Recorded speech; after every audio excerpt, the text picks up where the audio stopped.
অনেক ধরনের horror movie দেখেছি, কিন্তু সেই মুভিগুলোর বেশিরভাগ গল্পই কাল্পনিক হয়ে থাকে। তবে আজ আমরা এমন একটি হরর মুভি দেখতে চলেছি যার গল্পটি একটি সত্য ঘটনার উপর ভিত্তি করে নির্মাণ করা হয়েছে। আর এই মুভিটির নাম হলো দ্য ব্রিজ কার্স।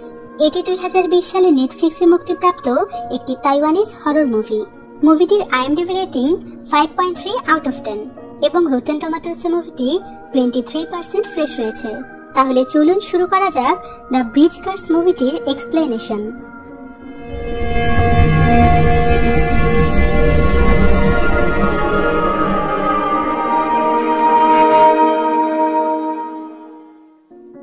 তো গল্পটি শুরু হয় 2016 সালের 28শে ফেব্রুয়ারির সকালে। সেখানে কয়েকজন বন্ধুরা মিলে একটি ব্রিজে যাওয়ার প্ল্যান করে। আর এই ব্রিজটি কোনো সাধারণ ব্রিজ নয়। এই ব্রিজটি প্রায় সকলের কাছেই ফিমেল ঘোস্ট ব্রিজ নামে পরিচিত ছিল। বলা হয়ে থাকে সেই ব্রিজটিতে একটি মেয়ের আত্মা বসবাস করে। কয়েক বছর আগে 28শে ফেব্রুয়ারি রাতে একটি মেয়ে তার বয়ফ্রেন্ডের সঙ্গে পালিয়ে যাওয়ার জন্য এই ব্রিজটিতে দাঁড়িয়ে অপেক্ষা করছিল, কিন্তু সেই বয়ফ্রেন্ড মেয়েটির সঙ্গে বিশ্বাসঘাতকতা করে। সেদিন রাতে মেয়েটি ঘন্টার পর ঘন্টা দাঁড়িয়ে তার বয়ফ্রেন্ডের জন্য অপেক্ষা করে। কয়েক ঘন্টা কেটে যাওয়ার পর তার বয়ফ্রেন্ড যখন আসে না, তখন মেয়েটি অভিমান করে ব্রিজ থেকে লাফ দিয়ে আত্মহত্যা করে। আর বলা হয়ে থাকে সেদিন থেকে এই ব্রিজটিতে মেয়েটির আত্মা ঘুরে বেড়ায়। সেদিন থেকে এই ব্রিজটি ফিমেল ঘোস্ট ব্রিজ নামে পরিচিত হয়ে গিয়েছে। সেই সাথে বলা হয়ে থাকে এই ব্রিজটিতে টোটাল 13টি সিঁড়ি রয়েছে, কিন্তু প্রতি বছর 28শে ফেব্রুয়ারি রাতের বেলায় ব্রিজটির সিঁড়িটি 13টি থেকে 14টি হয়ে যায়। আর সেদিন রাতে কোনো মানুষ যদি সেই সিঁড়িটিতে চড়ে এবং ভুল করেও পেছনে তাকায়, তাহলে সেই মেয়েটির আত্মা এসে তাকে মেরে ফেলে। তবে এই ঘটনাটি কতটা সত্য বা মিথ্যে এটা প্রমাণ করার জন্যই ইউনিভার্সিটির সেই বন্ধুরা মিলে 28শে ফেব্রুয়ারি রাতে সেই ব্রিজটিকে পরীক্ষা করতে যায়। তারা তাদের সঙ্গে ব্রিজটিতে ঘটা সকল ঘটনাগুলো লাইভে শুট করছিল। আর অনেক মানুষ ইন্টারনেটের মাধ্যমে এই ঘটনাটিকে সরাসরি দেখছিল। তারা সবাই মিলে তাদের উইন্স নামের একজন বন্ধুকে একটি চেয়ারে বসিয়ে চোখের ভেতর কাপড় বেঁধে দেয়। এরপর উইন্স সেই সিঁড়িটির উপর চড়তে থাকে এবং সেই সাথে সেই সিঁড়িগুলোকে গুনতে শুরু করে, কারণ তারা সবাই মিলে দেখতে চাইছিল আসলেই কি সেখানে 13টির জায়গায় 14টি সিঁড়ি হয়েছে কিনা। উইন্সের কোনো বিপদ হতে পারে ভেবে তার বাকি বন্ধুরা উইন্সকে আটকাতে যায়, কিন্তু ততক্ষণে উইন্স বলে এখানে 14টি সিঁড়ি রয়েছে। হঠাৎ করেই সেখানে থাকা চেয়ারটি দুলতে শুরু করে। তারা সবাই যখন আবার সেখানে উইন্সের দিকে তাকায়, ততক্ষণে উইন্স সেখান থেকে গায়েব হয়ে গিয়েছে। তারা সবাই মিলে খুবই ভয় পায়। আর এতক্ষণে তারা এটা রিয়েলাইজ করতে পারে যে তারা সবাই মিলে পেছনে ফিরে তাকিয়েছিল, যেটা করা তাদের একদমই উচিত হয়নি। এখানে সিন কাট হয়। আর পরের দিন সকালে দেখা যায় টিভি এবং নিউজ পেপারে নিউজ বের হয়েছে যে রহস্যজনকভাবে ফিমেল ঘোস্ট ব্রিজে ইউনিভার্সিটির 5 জন শিক্ষার্থীর মৃত্যু ঘটেছে। এই ঘটনার প্রায় 4 বছর পর লিনসু নামের একজন সাংবাদিক সেই ঘটনাস্থলে যায় এবং সেই ব্রিজের একটি রিপোর্ট তৈরি করে। আর সেই দিনটি ছিল 2020 সালের 28শে ফেব্রুয়ারি লিপিয়ারের দিন। লিনসুর মনে অনেক কৌতূহল জাগে যে কেনই বা সেই 5 জন শিক্ষার্থী সেদিন সেখানে মারা গিয়েছিল। তাই সে এই ঘটনাটি সম্পর্কে ইন্টারনেটে সার্চ করতে করতে একজন জ্যোতিষীর ভাইরাল ভিডিও দেখতে পায়, যেখানে সেই জ্যোতিষী বলছিল 28শে ফেব্রুয়ারি লিপিয়ারের দিন ব্রিজটিতে যেই মানুষই মারা যায় তাদের আত্মা সেই ব্রিজে বন্দী হয়ে যায়। সেই জ্যোতিষী 2016 সালে রহস্যজনকভাবে মৃত্যু হওয়া সেই 5 জন শিক্ষার্থীর ব্যাপারে বলছিল। সে বলে যেহেতু আজ লিপিয়ারের 28শে ফেব্রুয়ারি, তাই 2016 সালে ঘটে যাওয়া ঘটনাটি ব্রিজটিতে আজ রাতে আবার ঘটবে। এখানে আমরা আবার 2016 সালের সেই ঘটনাটি দেখতে পাই, যেখানে সকল বন্ধুরা মিলে তাদের হারিয়ে যাওয়া বন্ধু উইন্সকে খুঁজছিল। অন্যদিকে তাদের হারিয়ে যাওয়া সেই বন্ধু উইন্স অনেক খুশি হচ্ছিল, কারণ এতক্ষণ সে তার বাকি বন্ধুগুলোর সঙ্গে প্র্যাঙ্ক করেছে। সে তার অতিরিক্ত এক্সাইটমেন্টের কারণে পেছনে ঘুরে দেখে ফেলে। আর সে মারাত্মকভাবে ভয় পায়, কারণ সে তার আশেপাশে সেই মেয়েটির আত্মাটিকে দেখতে পাচ্ছিল।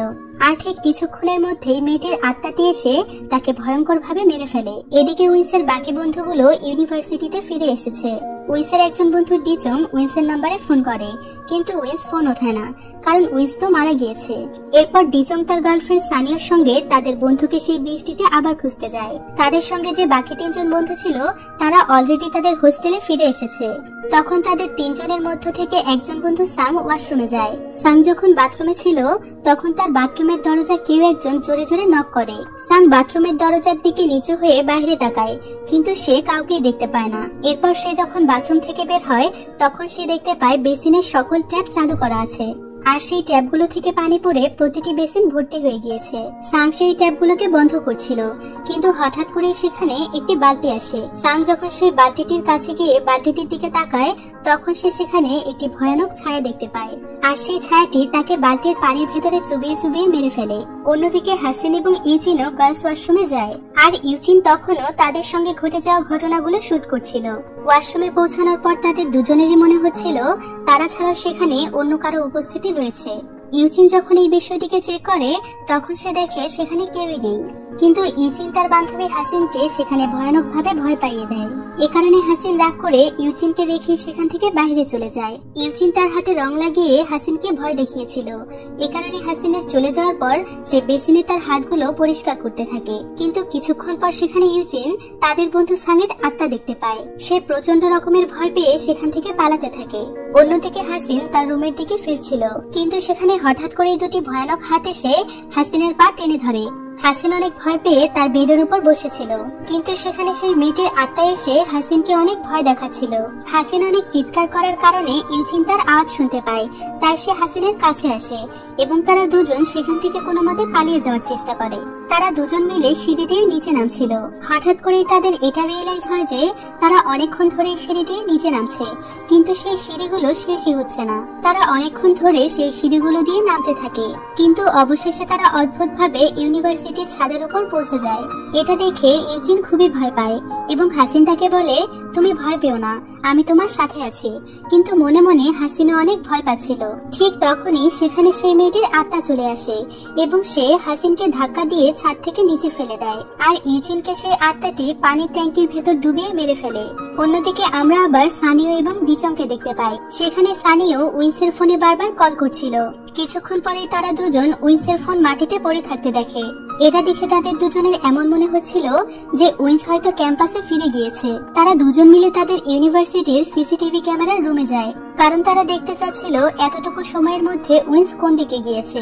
ঠিক এ সময় সানিও তার বয়ফ্রেন্ড ডিচংকে বলে, সত্যি সত্যি কি সেই বৃষ্টিতে একটি মেয়ের আত্মা রয়েছে? তখন ডিচং বলে, হ্যাঁ, এই ঘটনাটি সত্যি। শুনেছি মেয়েটি নাকি একটি ছেলেকে অনেক ভালোবাসতো, কিন্তু তাদের পরিবার তাদের দুজনকে মেনে নিচ্ছিল না এবং মেয়েটির বিয়েও ঠিক হয়েছিল।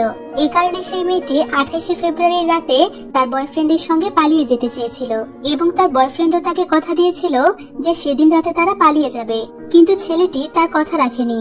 মেয়েটি সারা রাত সেই ব্রিজে দাঁড়িয়ে ছেলেটির জন্য অপেক্ষা করে, কিন্তু সেই ছেলেটি অনেক সময় পার হয়ে যাওয়ার পরও যখন সেই মেয়েটির কাছে আসলো না, তখন সেই মেয়েটি অভিমানী মন নিয়ে ব্রিজে থাকা সেই সিঁড়িগুলো পার হচ্ছিল। যখন সে 13তম সিঁড়িটি পার হয়, তখন সেখানে 5 জন লোক এসে তাকে জঙ্গলের দিকে টেনে নিয়ে যায়। মেয়েটিকে তারা ধর্ষণ করে এবং সেই ব্রিজের নিচের পানিতে তারা মেয়েটিকে ফেলে দেয়। এই ঘটনাটি শোনার পর সানিয়া যখন সেই সিসিটিভি ফুটেজগুলো দেখে, সে সেখানে একজন মেয়েকে দেখে অনেক ভয় পেয়ে যায়। এরপর তারা দুজন মিলে সেই জায়গাটি দেখে যায় যেখানে তারা সিসিটিভি ফুটেজে মেয়েটিকে দেখেছে। ডিচং সেখানে একটি ছায়া দেখতে পেয়ে সেই ছায়াটির পিছু করতে থাকে। অন্যদিকে সানিও একটি রুমের মধ্যে আসে। সেখানে সেই মেয়েটির আত্মাটি এসে সানিওকে অনেক ভয় দেখাতে শুরু করে, কিন্তু সৌভাগ্যবশত ডিচং সানিওকে বাঁচাতে চলে আসে।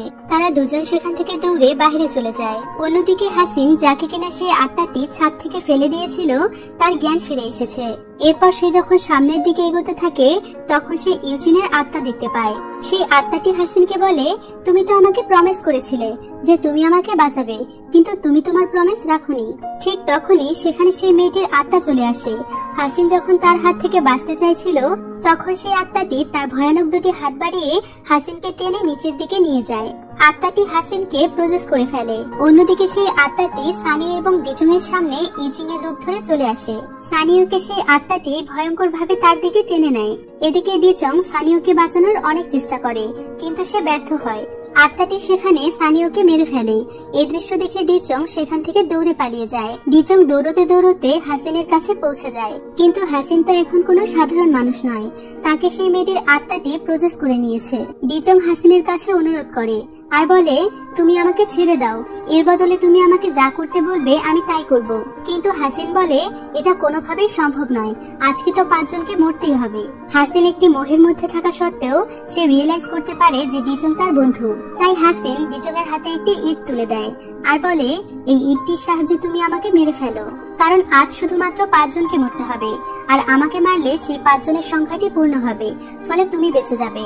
ঠিক সেই সময় সেখানে সেই মেয়েটির আত্মা আসে এবং সে ডিজংকে মেরে ফেলে, আর এভাবে করেই সেই 5 জন মৃত্যুবরণ করে।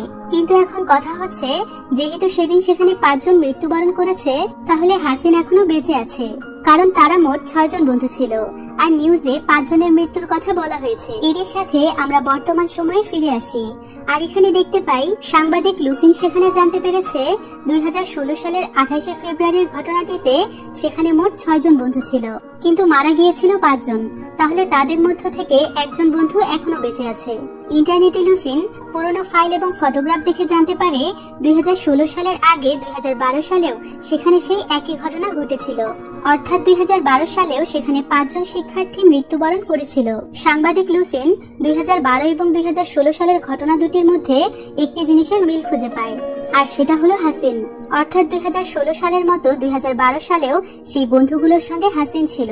আর মুভির এই পর্যায়ে আমরা জানতে পারি 2012 সালের ঘটনাটিতে হাসিন সেই মেয়েটির আত্মাকে প্রমিস করেছিল প্রতি 4 বছর পর পর, অর্থাৎ লিপিয়ারের 28শে ফেব্রুয়ারি হাসিন 5 জন মানুষকে সেখানে নিয়ে যাবে। আর সেই প্রমিস মোতাবেক 2012 সালের মতো 2016 সালেও হাসিন তার 5 জন বন্ধুকে নিয়ে সেখানে গিয়েছিল। সাংবাদিক লুসিন এই সকল ঘটনাগুলোর আরো গভীরে প্রবেশ করছিল। অন্যদিকে লুসিনের ক্যামেরাম্যান সেই ব্রিজটির দিকে যায়, কারণ সে 5 জন স্টুডেন্টকে সেখানে ডেকেছিল সেই একই ধরনের পরীক্ষা করার জন্য। লুসিন খুব মনোযোগ দিয়ে তার কাজ করে যাচ্ছিল, কিন্তু হঠাৎ করে লুসিনের চোখ 2016 সালে সেই 5 জন শিক্ষার্থীর ফটোর দিকে যায়। তারা 5 জন মিলে যে ছবিটি তুলেছিল সেই ছবিটি তাদেরকে ডিজং তুলে দিয়েছিল। লুসিন ভালোভাবে সেই ফটোটির দিকে লক্ষ্য করে একথা বুঝতে পারে, কারণ সেই ফটোটিতে একটি আয়না ছিল, আর সেই আয়নাতে ডিজং এর রিফ্লেকশন পড়েছে। আর সবচেয়ে অবাক করা বিষয় হচ্ছে ডিজং আর কেউ নয়, বরং সে লুসিনের ক্যামেরাম্যান। অর্থাৎ 2012 সালে হাসিন সেই আত্মার সঙ্গে যে প্রমিস করেছিল, সে সেই প্রমিস 2016 সালে পূরণ করেছে। কিন্তু 2016 সালে আত্মাটি হাসিনকে মেরে ফেলেছে, আর 2016 সালে যেহেতু ডিজং বেঁচে ছিল, তাই ডিজং সেই আত্মাটিকে প্রমিস করেছিল। এ কারণে এখন 2020 সালে ডিজং সেই আত্মাকে দেওয়া প্রমিসটি পূরণ করতে যাচ্ছে। এ কারণে সে সেই ব্রিজে 5 জন স্টুডেন্টকে ডেকেছে। এ সকল ঘটনা জানতে পেরে লুসিন অনেক ঘাবড়ে যায়। ঠিক সেই সময় লুসিনের পেছনে তার ক্যামেরাম্যান ডিজং চলে আসে। সে লুসিনকে বলে, আমাকে বেঁচে থাকার জন্য অনেক সার্ভাইভ করতে হয়েছে। এরপর লুসিন ডিজংকে সেই 5 জন শিক্ষার্থীকে সেখানে নিয়ে যেতে নিষেধ করে। লুসিন বলে, নির্দোষ মানুষগুলোকে কেন তুমি সেই আত্মাদের হাতে তুলে দিচ্ছ? এটা একদমই ঠিক নয়। ডিজং এর কাজে বাধা দেওয়ার কারণে ডিজং লুসিনের উপর অ্যাটাক করে, আর এখানে সিন কাট হয়। এরপর আমরা দেখতে পাই ডিজং সেই 5 জন শিক্ষার্থীকে নিয়ে সেই ব্রিজে গিয়ে পৌঁছেছে। এই 5 জন শিক্ষার্থীকে ডিজং সেই সিঁড়িটির উপর পাঠিয়ে দেয় এবং সে নিচে থেকে ক্যামেরার মাধ্যমে শুট করে। ডিজং এই শিক্ষার্থীগুলোকে টাকা দিয়ে নিয়ে এসেছে এবং তাদেরকে বলেছে তারা শুধুমাত্র একটি টেস্ট করবে, এছাড়া আর কিছুই নয়। শিক্ষার্থীরা যেন তার কথা বিশ্বাস করে, এ কারণে সে ক্যামেরা অন করে রেখেছিল। ডিজং সেই শিক্ষার্থীদেরকে দূর থেকে বলছিল, যখনই 12টা বেজে যাবে তখনই তোমরা সেখান থেকে পেছনে ঘুরে দেখবে। এই কথা বলা শেষ করে ডিজং খুবই রহস্যজনক ভাবে হেসে ওঠে। আর এখানেই শেষ হয়ে যায় দ্য ব্রিজ কার্স মুভিটি। বলা হয়ে থাকে এটি একটি সত্য ঘটনার উপর নির্মিত সিনেমা, কিন্তু সত্য হোক বা মিথ্যা, গল্পটি অনেক ইন্টারেস্টিং। তো মুভিটি কেমন লেগেছে তা অবশ্যই আমাকে ভিডিওর নিচে কমেন্ট বক্সে জানাতে ভুলবেন না। আরো এরকম নিত্য নতুন মুভির গল্প পেতে চাইলে আমার চ্যানেলটিকে সাবস্ক্রাইব করুন এবং পাশে থাকা বেল আইকনটি প্রেস করুন, যাতে করে আমি নতুন কোনো ভিডিও ছাড়ার সাথে সাথে সবার আগে নোটিফিকেশন চলে যায় আপনার কাছে। আজকের ভিডিও এই পর্যন্তই। দেখা হবে আবার পরবর্তী নতুন কোনো ভিডিওতে। সে পর্যন্ত সকলেই ভালো থাকুন, সুস্থ থাকুন। আল্লাহ হাফেজ।